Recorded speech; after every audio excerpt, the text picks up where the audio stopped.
Je lis du livre de Daniel, chapitre 3, au verset 18, ce qui suit. Sinon, sache, ô roi, que nous ne servirons pas tes dieux et que nous n'adorerons pas la statue d'or que tu as élevée. Prions. Notre Seigneur et notre Dieu, alors que nous allons approfondir la lecture de ta parole, nous te remercions de nous faire du bien, de nous assister et de nous bénir. Cet esprit, nous nous tenons à ta disposition. Au nom de Jésus et pour ta gloire éternelle. Amen. Si tu regardes le profil, mon profil, tu verras écrit « Je fais ce que je dis et je dis ce que je fais ». En clair, je n'ai qu'une parole. C'est oui ou non. Tu sais pourquoi je suis comme ça? J'ai lu ça dans la Bible. Comprenons le verset 18 qui ne saurait être compris sans le verset 17.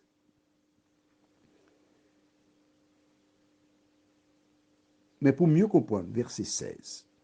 Shadrach, Meshach et Abednego répliquèrent au roi Nebuchadnezzar, « Nous n'avons pas besoin de te répondre là-dessus.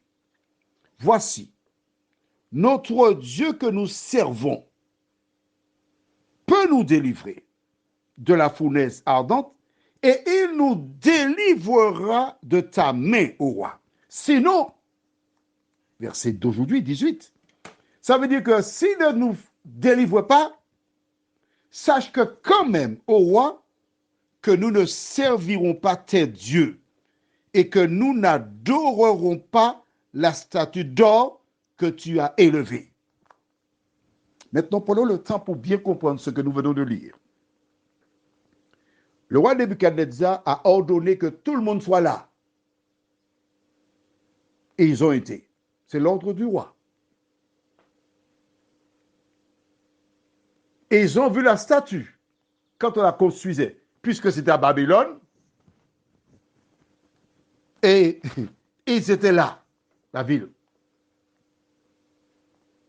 Ils savaient fort bien que le roi demanderait d'adorer la statue parce que c'était son Dieu. Il le savait. Mais jusque-là, il n'avait rien à dire. Ils vivaient au jour le jour. Ils attendaient tranquillement. Quand ils sont arrivés, il y avait toutes les délégations avec des tenues vestimentaires originales. Ils ont vu tout cela. Quand le roi dit, au son de la musique, vous allez vous prosterner, ils ont entendu, ils ont compris. Jusque-là, ils ont respecté leur position en tant que responsables. Mais quand il s'agissait de se mettre à genoux, ils n'ont rien dit. Ils n'avaient rien à dire. Ils n'ont pas objecté, ils n'ont pas été dit, roi, écoute, tu sais, nous sommes des Juifs, nous mettons en pratique ce que Dieu dit, on ne va pas le faire ça. Non, ils n'avaient rien à dire au roi. Ils sont restés debout. Parce que leur temps n'était pas pour aller dire au roi, mais d'intercéder, de prier l'Éternel. Lorsqu'on les a fait arrêter pour les emmener vers le roi, à ce moment, ils n'avaient jamais parlé, ils ont ouvert leur bouche et donné leur position.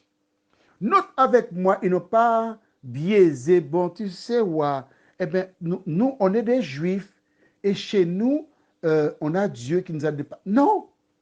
Ils ont clairement dit au roi, écoute, roi, notre Dieu peut nous délivrer, parce que ce que tu as dit là, ça c'est rien.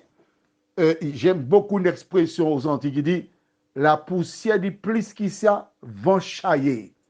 La poussière a dit beaucoup de choses, mais le vent a emporté la poussière. Mais nous n'allons pas le faire. Déterminé, convaincu, toi aussi, quel que soit le lieu où tu te trouves, où des gens veulent t'obliger de faire des choses contraires à la parole de Dieu.